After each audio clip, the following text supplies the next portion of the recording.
আজ আমার ছেলেকে রেডি করে চলে যাচ্ছিলাম এইমসে ডক্টর দেখাতে।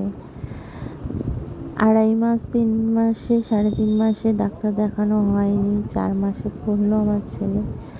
তাই রেডি হয়ে এইমসে ডাক্তার দেখাতে চলে যাচ্ছিলাম, কারণ আমার এইমসেই ডেলিভারি হয়েছে। তাই আমি এইমসেই দেখানোটা বেশি, তাই জন্য এইমসে ডাক্তার দেখাতে চলে গেছিলাম। কতই না স্বপ্ন ছিল আমাদের দুইজনের একসাথে ডাক্তার দেখানো। তাই টোটোতে করে ডাক্তার দেখাতে যাচ্ছিলাম, বাবা আর আমি আমার ছেলেকে নিয়ে ভাবছিলাম। এবং ডাক্তারের ওখানে গিয়েও দেখি সব বাবা মারা মিলে তার সন্তানকে ডাক্তার দেখাতে যায়। প্রত্যেকটা বাবার কোলে তার ছোট্ট সন্তানরা থাকে।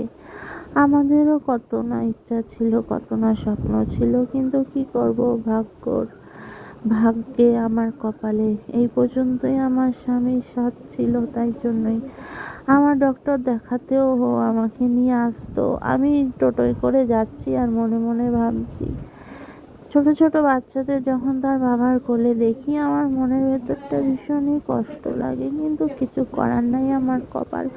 আমি আমার বাচ্চার বাবা মা, আমি ওকে